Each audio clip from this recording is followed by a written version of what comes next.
Hello students, कैसे हैं आप सब लोग। स्वागत है आपका एक बार फिर से आपके अपने YouTube channel Ayushman Sharma English classes में।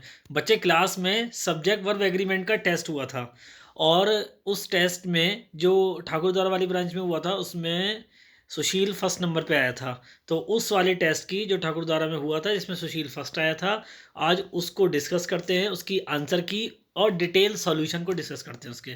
ठीक है, क्या कॉन्सेप्ट उसमें लग रहे थे। इससे आपके सब्जेक्ट ऑफ एग्रीमेंट का भी रिवीजन हो जाएगा और आपके टेस्ट के क्वेश्चंस का सॉल्यूशन और आंसर की भी आपको मिल जाएगी। ठीक है बच्चे, और चलिए स्टार्ट करते हैं ज़्यादा देर ना करते हुए। पहला क्वेश्चन हमसे क्या कह रहा है वो देखेंगे। तो पहला क्वेश्चन जो आपके पास में आता है वो कौन सा है। वो ये कहता है कि either my colleague or my peon, either my colleague or a peon are coming home with the material today. ठीक है, अब आपको पता है हमने पढ़ा था कि हमारे पास में कोरिलेटिव कंजंक्शंस होते हैं। ठीक है, और उसमें एक कंजंक्शन कौन सा होता है, ईदर के साथ और। तो क्या पढ़ा था हम लोगों ने, मैं आपको बता दूं।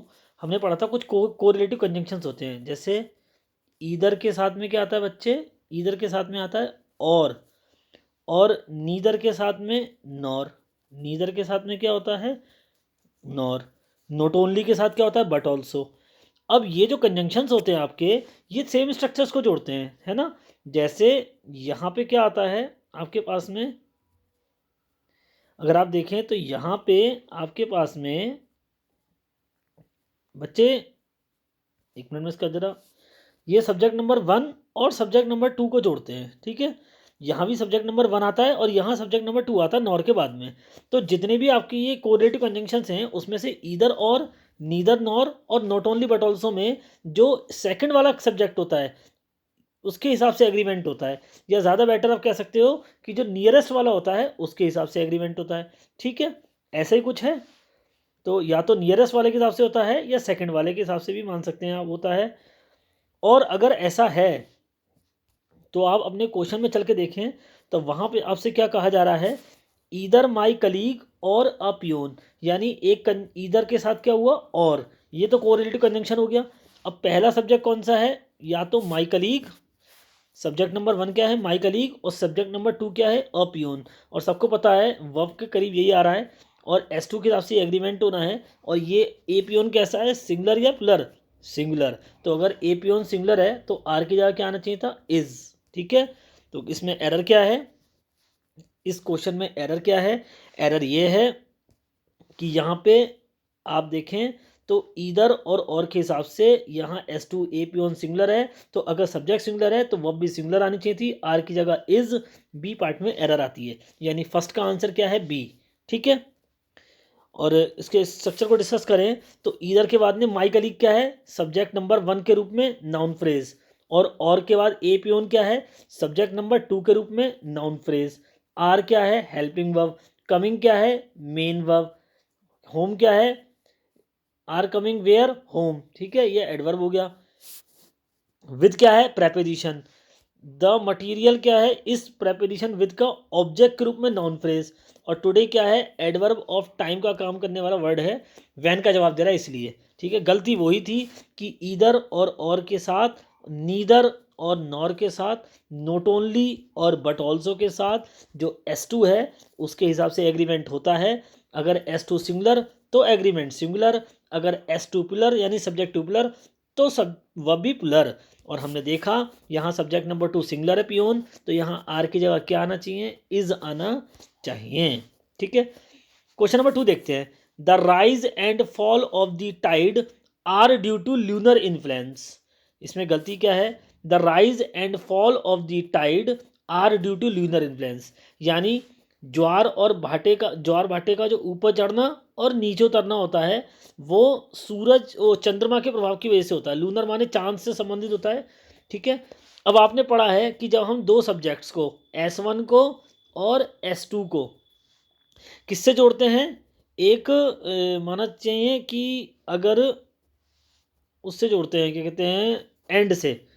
तो S1 और S2 को अगर एंड से जोड़ा जाता है, तो हमने पहले भी पढ़ा है, मैं दोबारा बता दूं कि अगर आप S1 को और S2 को, S1 को और S2 को किससे जोड़ते हो, एंड से, तो ये क्या कहलाता है, कंपाउंड सब्जेक्ट। और कंपाउंड सब्जेक्ट बाय डिफ़ॉल्ट कैसा होता है? Compound subject by default pillar होता है, ठीक है। कंपाउंड सब्जेक्ट बाय डिफ़ॉल्ट कैसा होता है? प्लर होता है। और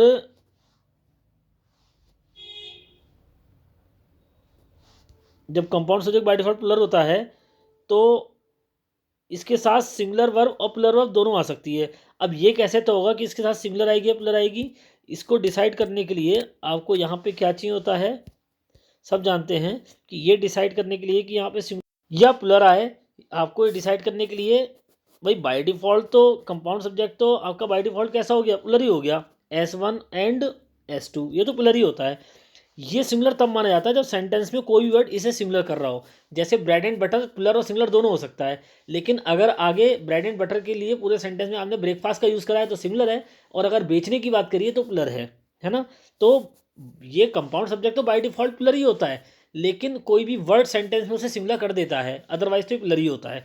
लेकिन हमने एक कॉन्सेप्ट और पढ़ा था कि अगर कंपाउंड सब्जेक्ट में आपने आर्टिकल का यूज़ केवल पहले वाले सब्जेक्ट के साथ करा है, याद है कौन सा एग्जाम्पल पढ़ा था कि वही व्यक्ति प्रिंसिपल है वो ही टीचर है। तो अगर आर्टिकल का यूज़ एक सब्जेक्ट के साथ होता है तो वो सब्जेक्ट कैसा माना जाएगा? सिंगुलर, क्योंकि वही व्यक्ति टीचर था, वही व्यक्ति प्रिंसिपल था, ठीक है। अब यहाँ पे आप गौर से देखें तो आपने दा का यूज़ राइज के लिए भी किया, फॉल के लिए भी किया है, यानी वही राइज है और वही फॉल है। तो अगर यही दोनों है तो इसका मतलब ये सब्जेक्ट कैसा हो गया? सिंगुलर। और अगर सब्जेक्ट सिंगुलर है और यहाँ से लेके आर से क्या शुरू हो गया? प्रेडिकेट। इससे पहले पूरा क्या था? टाइड तक सब्जेक्टिव केस। और सब्जेक्ट सबको पता है कौन होता है? जो प्रेपोजिशन से पहले होता है। तो प्रेपोजिशन से पहले क्या लिखा है? The rise and fall. तो राइज एंड फॉल यहाँ पे सिंगुलर है, तो अगर सब्जेक्ट सिंगुलर है तो वर्ब भी कैसी आनी चाहिए थी? सिंगुलर। तो आर की जगह क्या आता? इज। कौन से पार्ट में गलती है? बी पार्ट में, ठीक है। सेकंड के कौन से पार्ट में गलती है बेटा? सेकंड क्वेश्चन के बी पार्ट में गलती है। आर की जगह क्या आना चाहिए था? इज।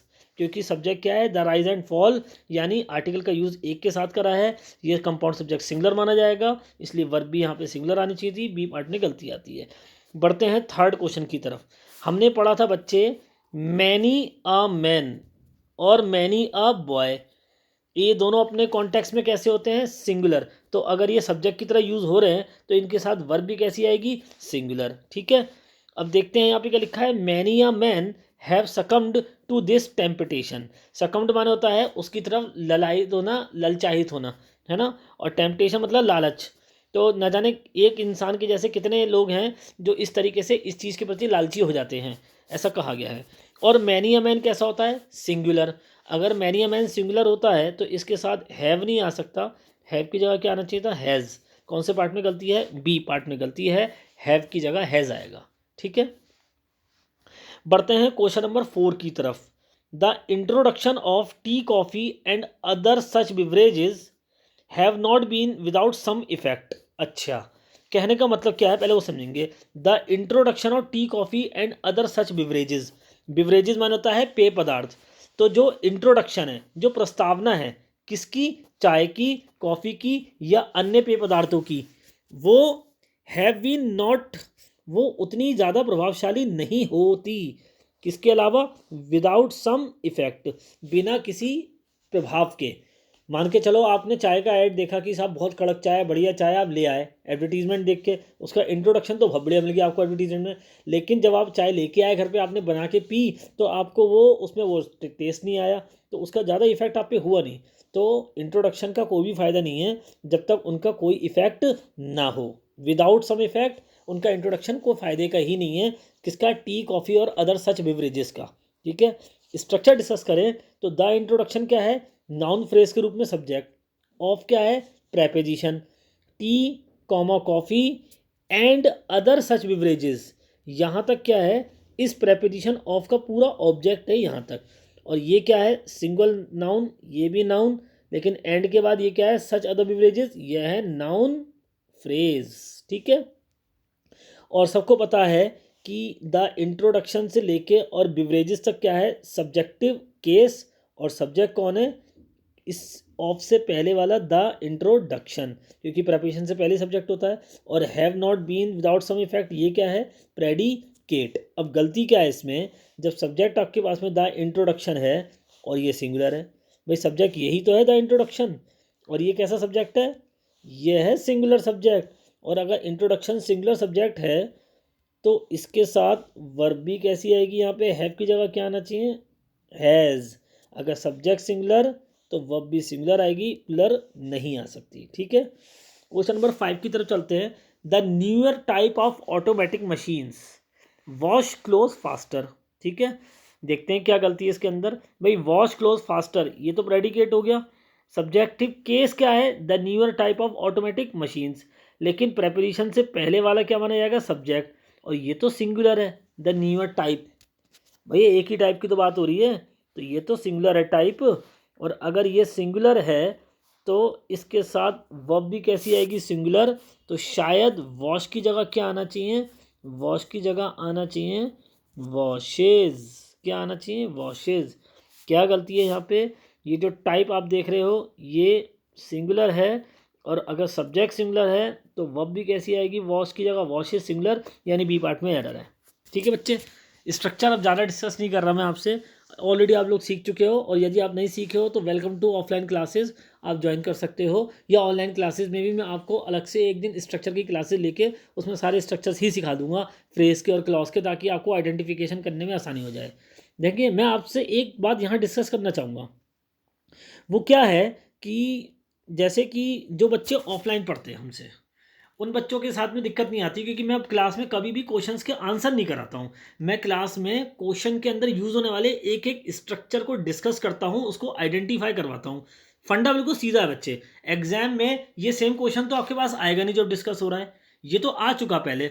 अब इसके बेसिस पे ही नया क्वेश्चन आएगा। अरे क्वेश्चन नया आएगा लेकिन पार्ट्स ऑफ स्पीचेस तो नए नहीं आएंगे ना, एडजेक्टिव वही होगा, एडवर्ब वही होगा, प्रेपोजिशन वही होगा, फ्रेजेस वही होंगी, क्लॉजेस वही होंगी। तो अगर आपको एक एक पार्ट ऑफ स्पीच की आइडेंटिफिकेशन आती है, आपको स्ट्रक्चर की पूरी नॉलेज है, तो आता रहे कितना भी नया क्वेश्चन, कॉन्सेप्ट लगाने आपको आते हैं। रटाने वाला खेल नहीं है बिल्कुल भी कि साहब ये इसका ये आंसर होगा, इसका ये आंसर होगा, इसका ये ही आंसर क्यों होगा और बाकी कोई आंसर क्यों नहीं हो सकते हैं। अरे बच्चे को ये सिखाना होता है ना, ताकि उसका दिमाग चले, उसके दिमाग को केवल रट्टू तोता फीड नहीं करना है, उसके दिमाग को क्रिएटिव बनाना है।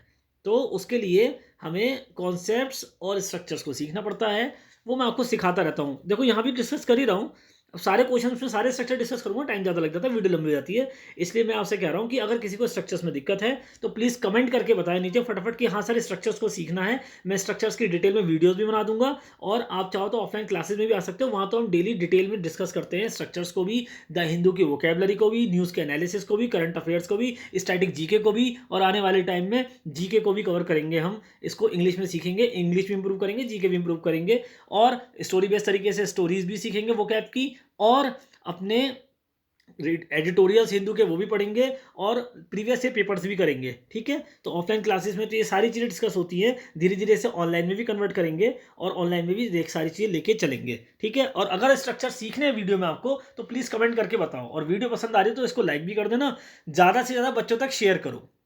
जितने स्टूडेंट्स आपके जानने वाले हैं, जितने आपके कांटेक्ट में हैं, आप मेरी इतनी तो सपोर्ट कर ही सकते हो कि उन सबको ये सारी वीडियोस को सपोर्ट मतलब शेयर करो, सो दैट उन्हें भी पता लगे कि अब इंग्लिश से डरने की ज़रूरत नहीं है, और रट्टू तोता करने की ज़रूरत नहीं है। बच्चा बहुत डर डर के पढ़ता है, मैंने देखा है, इसका ये आंसर ऐसे ही होगा, हाँ ये ऐसे नहीं हो सकता। अरे तुम बिल्कुल खुल के खेलो, तुम स्ट्रक्चर्स को पूरा खोल के रख दो, देखो क्या हो सकता है फिर। तो मेरे साथ चलते रहो, आप परेशान मत हो, आपको बिल्कुल आदत पड़ जाएगी एक एक चीज़ की। चलिए बढ़ते हैं अपने अगले क्वेश्चन की तरफ, ये मैं आपको संदेश देना था बीच में, मैंने दे दिया आपको। नेक्स्ट क्वेश्चन हमसे क्या कह रहा है वो देखते हैं बच्चे। The newer type of automatic, ये तो हो गया, इसमें जब सब्जेक्ट ही हमारे पास में सिंगुलर है, न्यूअर टाइप, तो यहाँ वॉश की जगह क्या आएगा, वॉशेज। ये इसके अंदर एरर थी जो हमने देखा था। अब बढ़ते हैं, each of the student in the computer class has to type their own research paper this semester. इसमें क्या गलती है, गौर से देखें ज़रा, तो यहाँ पे क्या लिखा है, each of the student in the class has to type their own question paper this semester. इसमें क्या गलती है बच्चे, बिल्कुल साफ गलती दिख रही है आपके सामने ही। भाई जहाँ से भी वर्ब मिली वहाँ से क्या शुरू हुआ, प्रेडिकेट, बाकी जो बचा वो क्या है, सब्जेक्टिव केस, और सब्जेक्ट क्या होता है, जो प्रेपोजिशन से पहले होता है। और अगर गौर से देखें तो यहाँ प्रेपोजिशन से पहले केवल एक ही वर्ड है, ईच, और आपने पढ़ा है कि डिस्ट्रीब्यूटिव्स होते हैं आपके पास में कुछ, जिसमें से एक होता है ईच, एक होता है आइदर, एक होता है नन, है ना, एक होता है ऑल, बोथ, सम, एनी। तो इसमें से शुरुआत वाले जो दो चार थे कौन से, एक था ईच, एक था एवरी, एक था आइदर और एक था नाइदर। ईच, एवरी, आइदर और नाइदर। ईच का मतलब क्या होता है, प्रत्येक। एवरी का मतलब हर एक। आइदर का मतलब दो में से कोई एक। और नाइदर का मतलब दो में से कोई एक भी नहीं। चारों के चारों फोकस कितने पे कर रहे हैं, एक नाउन पे। और अगर फोकस एक नाउन पे है तो आप मुझे खुल के बताएं इस बात को, क्या ये सिंगुलर नहीं माना जाएगा, बिल्कुल माना जाएगा।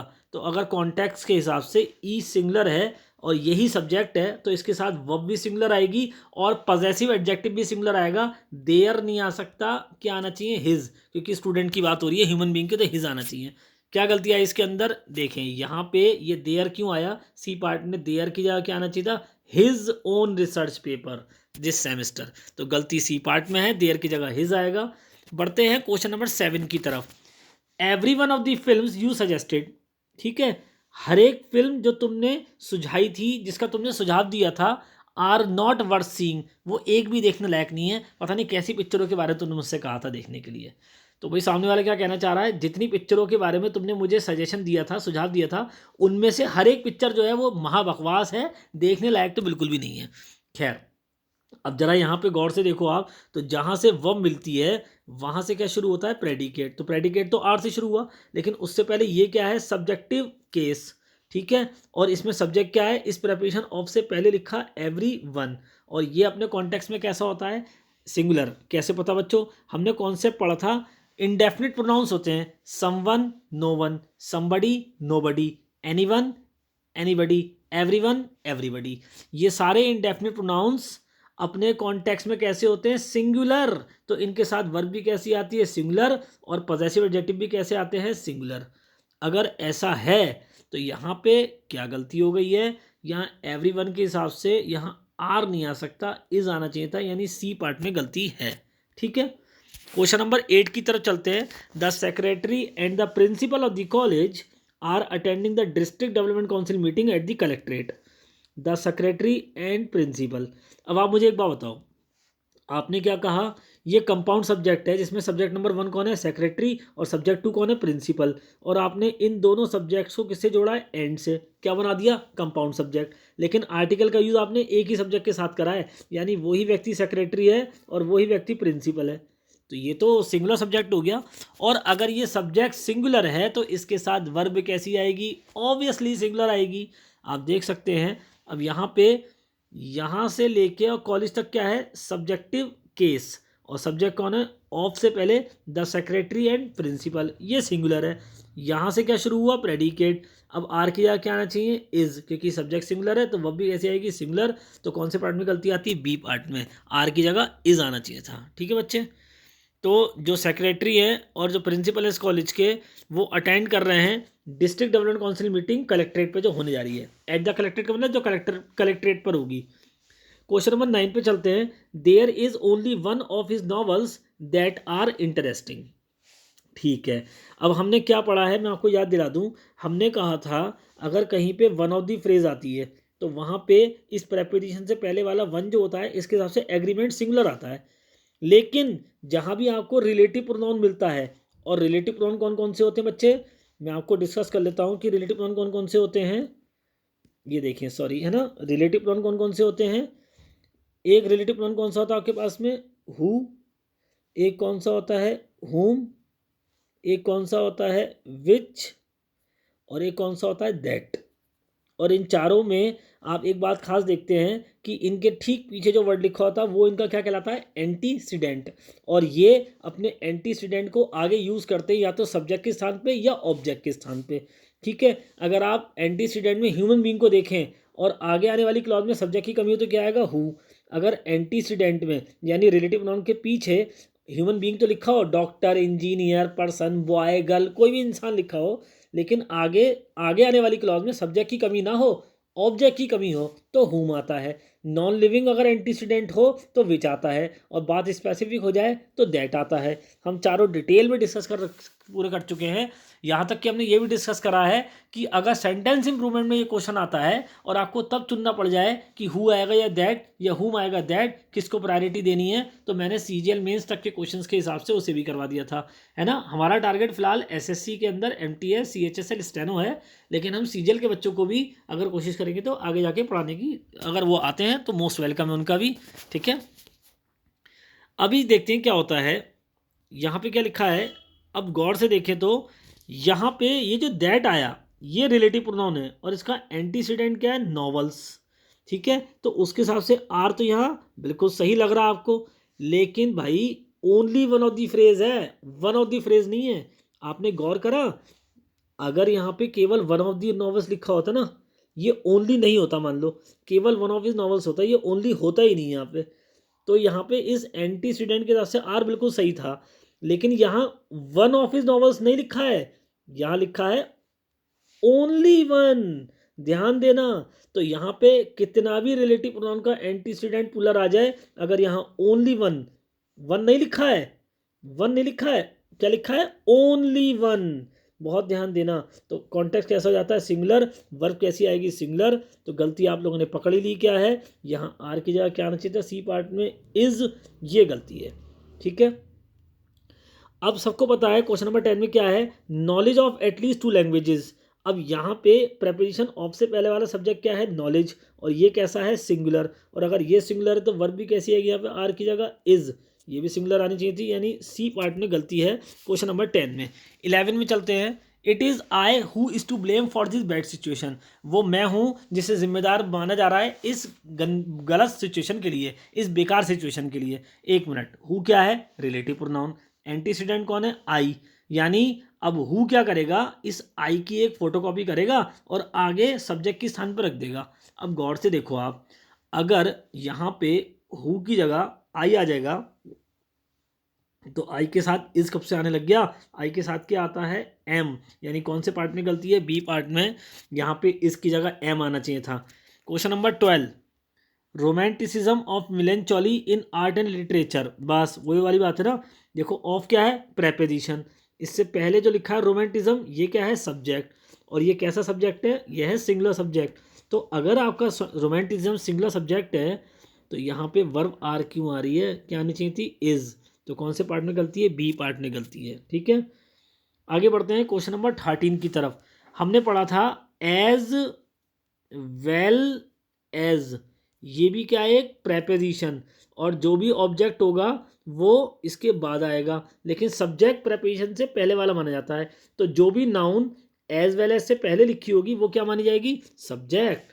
और यहाँ पे आप देख सकते हैं कि एज वेल एज से पहले क्या लिखा है, पेशेंस, ये कैसी नाउन है, एब्स्ट्रैक्ट नाउन जो हमेशा सिंगुलर होती है। तो अगर ये सिंगुलर है तो यहाँ पे आर क्यों आ रहा है, यहाँ इज आना चाहिए था, क्योंकि अगर सब्जेक्ट सिंगुलर तो वर्ब भी सिंगुलर ही आएगी उसके साथ। तो कौन से पार्ट में गलती है, बी पार्ट में, ठीक है बच्चे, आपने देख लिया। आगे बढ़ते हैं, in Singapore my brother in law with his wife. अब यहाँ पे गौर से देखें आप, तो इन सिंगापुर तो प्रेपोजिशनल फ्रेज है जो सब्जेक्ट नहीं हो सकती, विद हिज वाइफ भी क्या है, प्रेपोजिशनल फ्रेज जो सब्जेक्ट नहीं हो सकती। तो सब्जेक्ट क्या बचा, माई ब्रदर इन लॉ। अगर एक ही साले साहिब है तो यहाँ पे ब्रदर इन लॉ के हिसाब से प्लुरल क्यों आ रहा है, वर क्या आना चाहिए था, वॉज, क्योंकि अगर सब्जेक्ट सिंगुलर है तो वर्ब भी तो सिंगुलर आएगी, तो वर की जगह क्या आना चाहिए था, वॉज। कौन से पार्ट में गलती है, क्वेश्चन नंबर 14 के सी पार्ट में गलती है, ठीक है। 15 की तरफ चलते हैं, ए hot and a cold spring was found near each other. एक गर्म और ठंडे पानी का झरना पाए गए थे एक दूसरे के पास में। हमने क्या करा, सब्जेक्ट नंबर 1 क्या है, हॉट, और सब्जेक्ट नंबर 2 क्या है, कोल्ड। दोनों से पहले आर्टिकल का यूज भी कर लिया और एंड लगा दिया, यानी ये बन गया कंपाउंड सब्जेक्ट। और अगर आर्टिकल का यूज अलग अलग दोनों के साथ किया गया है तो ये कैसा हो गया, प्लुरल। और अगर ये प्लुरल है तो यहाँ वॉज की जगह क्या आना चाहिए था, वर, यानी कौन से पार्ट में गलती है, सी पार्ट में, ठीक है। क्वेश्चन नंबर 16, अब आप देखो यहाँ पे, either of the roads lead to the park, यानी इन दोनों रोडों में से कोई एक रोड, ईदर का मतलब क्या होता है, दो में से कोई एक, तो दो रोड में से कोई एक रोड जो है वो पार्क तक जाती है, ऐसा कहना है। अब आप देखें यहाँ पे, तो लीड टू द पार्क क्या है, प्रेपोजिशन, और ईदर ऑफ दी रोड्स क्या है, सब्जेक्टिव केस, और सब्जेक्ट कौन है, ईदर, क्योंकि प्रेपोजिशन से पहले वाला सब्जेक्ट माना जाता है। अभी हमने थोड़ी देर पहले डिस्कस करा था क्या, ईच, एवरी, आइदर और नाइदर, ये कॉन्टेक्स्ट में चारों कैसे होते हैं, सिंगुलर। ईच का मतलब होता है प्रत्येक, एवरी का मतलब होता है हर एक, आइदर का मतलब होता है दो में से कोई एक, और नाइदर का मतलब होता है दो में से कोई एक भी नहीं। चारों में फोकस एक पे होता है, कॉन्टेक्स्ट सिंगुलर है। तो अगर आइदर सिंगुलर है तो यहाँ पे लीड्स लगाओ ना, लीड क्यों आ रहा है, बी पार्ट में गलती आती है। ठीक है, क्वेश्चन नंबर 17 की तरफ चलते हैं। वन ऑफ माई डिजायर्स, अब देखो ये ऑफ क्या है, प्रेपोजिशन, सब्जेक्ट कौन है इससे पहले वाला, वन। अगर सब्जेक्टिव सिंगुलर है तो यहाँ आर क्यों आ रहा है, क्या आना चाहिए था, इज। कौन से पार्ट में गलती है, बी पार्ट में। ठीक है, question number 18, the whole block of flats including 2 shops were destroyed in fire. जो पूरा का पूरा ब्लॉक है फ्लैट्स का, इंक्लूडिंग माने जिसमें शामिल है 2 shops, were destroyed in fire, वो आग में जल के राख हो गए थे। अब यहाँ पे जहाँ से आपको वर्ब मिली वहाँ से क्या शुरू हुआ, प्रेडिकेट, लेकिन उससे पहले ये क्या है, सब्जेक्टिव केस, और सब्जेक्ट कौन है, इस प्रेपोजिशन ऑफ से पहले वाला द होल ब्लॉक, और ये कैसा है, सिंगुलर। अगर subject the whole block singular है तो यहाँ वर्ब क्यों आ रहा है, क्या आना चाहिए था, वॉज, यानी बी पार्ट में एरर आ गई। ठीक है, क्वेश्चन नंबर 19 में देखें, द सम एंड सब्सटेंस, यानी वही सम है और वही सब्सटेंस है। आपने कंपाउंड सब्जेक्ट में आर्टिकल का यूज केवल एक सब्जेक्ट के साथ करा है, कॉन्टेक्स्ट में कैसा हो गया ये, सिंगुलर। और अगर ये सिंगुलर हो गया तो यहाँ आर की जगह क्या आना चाहिए था, इज, यानी सी पार्ट में एरर है। क्वेश्चन नंबर 20 की तरफ चलते हैं। यहाँ लिखा है, neither of the 5 accused, neither of the 5 accuse could be convicted, यानी 5 क्या थे, आरोपित थे, यानी 5 लोगों पे आरोप लगे थे। कुड बी कन्विक्टेड मतलब उनको दोषी साबित नहीं किया जा सका, उनमें से एक पे भी दोष साबित नहीं हो पाए। ठीक है, वो दोषी पाए नहीं गए। अब यहाँ पे गलती क्या है बच्चे, सब्जेक्ट वर्ब एग्रीमेंट की गलती नहीं है। यहाँ पे मैं आपको बताऊँ, यहाँ पे नीदर का मतलब क्या होता है, दो में से कोई एक भी नहीं, लेकिन नीदर आता कितने के लिए है, 2 के लिए, और यहाँ कितने हैं दोषी, 5, यानी 2 से तो ज़्यादा ही हैं। तो यहाँ पे एग्रीमेंट की नहीं, डिस्ट्रीब्यूटिव की गलती है बच्चे। यहाँ नीदर की जगह क्या आएगा, नन, यानी फर्स्ट पार्ट में गलती है 20 में। ठीक है, अब 21 में आ जाओ। The strain of all the difficulties, vexation and anxieties were more than he could beat, मतलब जो तनाव था, सारी दिक्कतों का, उलझनों का और परेशानियों का, वो उससे ज़्यादा था। वर मोर, वर मोर देन, वो किससे ज़्यादा था, ही कुड बीट, जितना कि वो झेल पाता उससे ज़्यादा था। अब मुझे एक बात बताओ, इतनी बड़ी कहानी लिखी है यहाँ पे, लेकिन प्रेडिकेट कहाँ से शुरू हुआ, वर से। अब ये पूरा क्या है, सब्जेक्टिव केस, क्योंकि यहाँ पे ये देखो आप गौर से, तो ऑफ क्या है, प्रेपोजिशन, और सब्जेक्ट क्या होगा इस प्रेपोजिशन से पहले वाला, द स्ट्रेन। कैसा सब्जेक्ट है, सिंगुलर या प्लुरल, सिंगुलर है, सबको दिख रहा है, एब्स्ट्रैक्ट नाउन है द स्ट्रेन। और अगर ये सब्जेक्ट सिंगुलर है तो इसके साथ क्यों प्लुरल वर्ब आ रही है, वर्ब की जगह क्या आना चाहिए था, वॉज। कौन से पार्ट में गलती है, सी पार्ट में।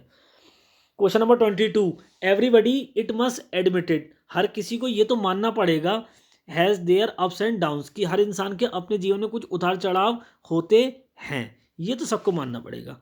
अब जरा गौर से देखें तो एवरीबडी यहाँ पे कैसा है, सिंगुलर, हैज़ इसके साथ वर्ब कैसी आ गई, बिल्कुल सही सिंगुलर, लेकिन इसके साथ कम से कम आप देखो, हमने पढ़ा ना इंडेफिनिट प्रोनाउन कौन कौन से होते हैं, इंडेफिनिट प्रोनाउन होते हैं someone, no one, somebody, nobody, anyone, anybody, everyone, everybody, something, nothing, everything, anything. ये सारे कॉन्टेक्स्ट में कैसे होते हैं, सिंगुलर। और एक स्पेशल कैटेगरी का इंडेफिनिट प्रोनाउन होता है वन, जिसका पॉजेसिव केस क्या होता है, वंस। क्या नहीं हो सकता, हिज नहीं हो सकता, देयर नहीं हो सकता। तो हमने क्या पढ़ा था, जितने भी इंडेफिनिट प्रोनाउन होते हैं ये अपने भाव में यानी अपने कॉन्टेक्स्ट में कैसे होते हैं, सिंगुलर। और अगर ये सिंगुलर होते हैं तो इनके साथ वर्ब भी कैसी आती है, सिंगुलर। और अगर इनके साथ वर्ब सिंगुलर आती है तो पॉजेसिव एडजेक्टिव भी सिंगुलर आते होंगे, आते हैं नहीं आते हैं। तो यहाँ पे चलो एवरीबडी के साथ हैज़ तो बिल्कुल सही है, ये देयर क्यों आया, देयर की जगह क्या आना चाहिए था, HIS, हिज। ये इसके अंदर गलती है, यानी कौन से पार्ट में गलती आती है, सी पार्ट में बच्चे। 23 पे आ जाओ। Every women in the world, हर एक महिला जो इस दुनिया में, फर्वेंटली होप्स दैट, मतलब ऐसी उम्मीद करती है, ऐसी आशा करती है, that their child will be a normal and healthy baby, कि उसका बच्चा स्वस्थ और सामान्य स्थिति में ही पैदा होगा, अच्छा बच्चा होगा उसका, ऐसी उसकी चाह होती है। हर एक महिला की ये चाह होती है कि उसका बच्चा स्वस्थ पैदा हो। अब मुझे एक बात बताओ, एवरी वीमेन क्या मतलब हो गया, प्रत्येक महिला। ये सब्जेक्ट कॉन्टेक्स्ट में कैसा है, सिंगुलर, तो इसके साथ वर्ब भी कैसी आएगी, सिंगुलर, और इसके साथ पॉजेसिव एडजेक्टिव भी कैसे आएंगे, सिंगुलर। तो चलो एवरी वीमेन के साथ होप्स तो बिल्कुल सही आ गया, क्योंकि अगर सब्जेक्ट सिंगुलर है तो वर्ब की फर्स्ट फॉर्म में एस या ई एस लगाना पड़ता है प्रेजेंट इंडेफिनिट टेंस में, वो तो बिल्कुल सही हो गया। लेकिन गलती क्या है, यहाँ देयर क्यों आ गया, तो देयर की जगह क्या आना चाहिए था, हर चाइल्ड, क्योंकि एवरी वीमेन की, हर महिला की बात हो रही है, सिंगुलर है तो हर आएगा ना कि देयर। तो कौन से पार्ट में गलती आती है, ऑप्शन नंबर बी के अंदर गलती आती है। यहाँ देयर की जगह हर आना चाहिए था, बी पार्ट में गलती है क्वेश्चन नंबर 22 में, 23 में सॉरी, है ना। 24 में चलते हैं। Neither of them sent their papers in the time for the last seminar. दोनों के दोनों में से किसी ने भी अपने पेपर नहीं भेजे थे समय पर लास्ट सेमिनार में, है ना। पिछले सेमिनार में दो लोगों में से किसी ने भी अपने पेपर टाइम पे नहीं भेजे थे, ऐसा कहा जा रहा है। सबसे पहले इसमें प्रेडिकेट ढूंढे, कहाँ से मिला, sent their papers in time for the last seminar. Subjective case कौन सा है, नीदर ऑफ देम, और सब्जेक्ट कौन है, इस प्रेपोजिशन ऑफ से पहले वाला नीदर, और ये कैसा है कॉन्टेक्स्ट में, सबको पता है, सिंगुलर।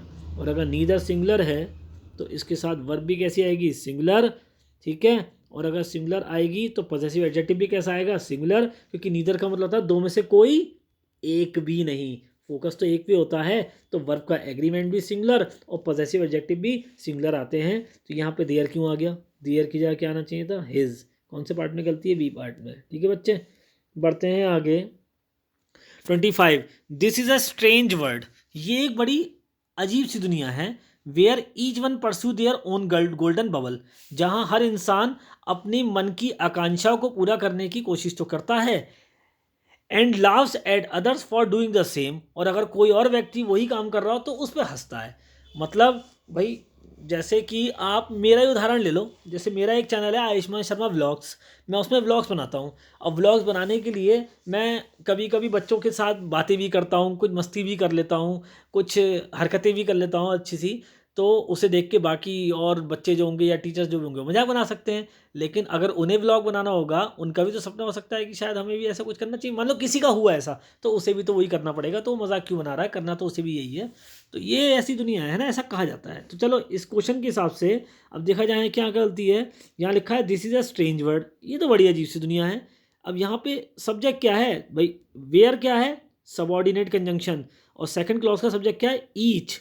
और अगर सेकंड क्लॉज का सब्जेक्ट ईच है तो ये कैसा है, सिंगुलर या प्लुरल, भैया सबको पता है ईच वन कैसा होता है, सिंगुलर। तो यहाँ देयर क्यों आ रहा है, क्या आना चाहिए था, हिज ओन गोल्डन बबल। कौन से पार्ट में गलती आई, बी पार्ट में गलती आई। यहाँ पे देयर की जगह हिज आना चाहिए था, जो हमने देखा, ठीक है बच्चे। पूरे 25 क्वेश्चन डिस्कस हो चुके हैं सब्जेक्ट ऑफ एग्रीमेंट के पहले टेस्ट के, जो ठाकुर द्वारा वाली ब्रांच में हुआ था, ठीक है। मैं फटाफट इसके आंसर्स आपसे दोबारा डिस्कस करता हूँ। पहले में क्या गलती थी, यहाँ पे आर की जगह इज आना चाहिए था, क्योंकि ईदर और के केस में S2 के हिसाब से एग्रीमेंट होता है, यानी फर्स्ट के बी पार्ट में गलती थी। सेकंड में देखा था rise and fall of the tides, वही राइज है वही फॉल है, सिंगुलर हो गया क्योंकि दोनों में आपने आर्टिकल तो एक ही लगाया कंपाउंड सब्जेक्ट में, तो यहाँ पे आर की जगह इज, बी पार्ट में गलती है। मैनी या मैन सिंगुलर होता है, यहाँ हैज़ आना चाहिए था, बी पार्ट में गलती है। इंट्रोडक्शन सब्जेक्ट है तो यहाँ हैव की जगह हैज़ आना चाहिए था, सी पार्ट में गलती है। न्यूअर टाइप तो सिंगुलर सब्जेक्ट है तो वॉशेज आना चाहिए था, बी पार्ट में गलती है। ईच अपने आप में कॉन्टेक्स्ट में सिंगुलर है तो यहाँ देयर की जगह हिज आना चाहिए था, सी पार्ट में गलती है, ठीक है। सेवेंथ में देखते हैं क्या गलती है, every one of the films. अब यहाँ पे सब्जेक्ट क्या है, एवरी वन, तो आर की जगह इज, सी पार्ट में गलती है। वही सेक्रेटरी है, वही प्रिंसिपल है, सिंगुलर है तो आर की जगह इज, बी पार्ट में गलती है। देयर इज ओनली वन, भाई वन नहीं लिखा है, ओनली वन लिखा है, तो यहाँ आर की जगह क्या आएगा, इज, सी पार्ट में गलती है। नाइन्थ में नॉलेज यहाँ सब्जेक्ट था तो आर की जगह इज आएगा, सी पार्ट में गलती है 10th के।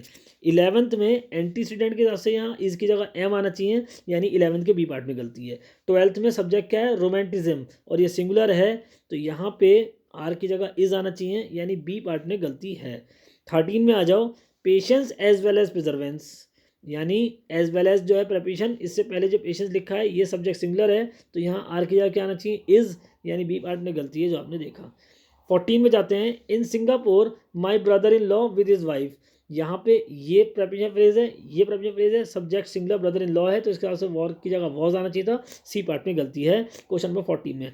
15 में आर्टिकल दोनों जगह अलग अलग लिखे हैं तो ये सब्जेक्ट प्लूरल हो गया, तो वॉज की जगह वर आएगा, ये आपने देख लिया। 16 में आइदर सिंगुलर है तो यहाँ लीड की जगह लीड्स आना चाहिए था, बी पार्ट में गलती है।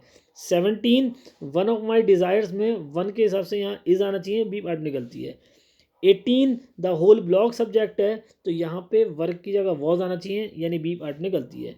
19 द सम एंड सब्सटेंस, एक ही जगह आपने आर्टिकल का यूज़ किया है कंपाउंड सब्जेक्ट में, सिंगुलर है तो आर की जगह इज आएगा, सी पार्ट में गलती है। नाइदर कॉन्टेक्स्ट में सिंगुलर है लेकिन 5 की बात हो रही है तो ये नाइदर की जगह क्या आना चाहिए, नन, यानी 20 के ए पार्ट में गलती है। द स्ट्रेन सिंगुलर सब्जेक्ट है तो यहाँ वर्क की जगह वॉज आना चाहिए, यानी सी पार्ट में गलती है। एवरी वन और एवरीबडी, यहाँ इसके हिसाब से देयर की जगह क्या आना चाहिए, हिज, सी पार्ट में गलती है। एवरी वीमेन सिंगुलर है तो यहाँ हर चाइल्ड होना चाहिए था, बी पार्ट में गलती है। नीदर कॉन्टेक्स्ट में सिंगुलर है तो यहाँ पे देयर नहीं आएगा, हिज पेपर्स आएगा, यानी बी पार्ट में गलती है। यहाँ पे ईच वन के हिसाब से देयर की जगह हिज आना चाहिए, यानी बी पार्ट में गलती है। तो ये हो गए आपके टेस्ट नंबर 1 के सब्जेक्ट ऑफ एग्रीमेंट के सारे क्वेश्चंस डिस्कस कॉन्सेप्ट के साथ। आशा करता हूँ मेरे द्वारा दी गई जानकारी आपको अच्छी लग रही होगी। वीडियो पसंद आई हो तो बच्चों इसे जितने स्टूडेंट्स को आप शेयर कर सकते हो उसके लिए प्लीज़ मुझे सपोर्ट कर देना, इसको शेयर कर देना, लाइक कर देना, और चैनल को सब्सक्राइब नहीं करा है तो कर देना। धमाकेदार कॉन्सेप्ट सीखने वाले हो, पेन कॉपी लेके बैठना। अभी तो हम थोड़ा जल्दी में डिस्कस कर रहे हैं, टेस्ट को डिस्कस कर रहे हैं, बाद में एक एक टॉपिक को डिटेल में पढ़ेंगे। Noun adjective, adverb, preposition, conjunction, article, tense, voice, narration, conditional sentences, non finite verb, subject of agreement, cloze test, parajumbles, idioms, one word, सब कुछ पढ़ना है हमें, ठीक है। तो मिलते हैं आपसे अगली वीडियो में। आज के लिए इतना ही। आशा करता हूँ आप लोग स्वस्थ रहेंगे, अच्छे से पढ़ेंगे। जय हिंद बच्चों।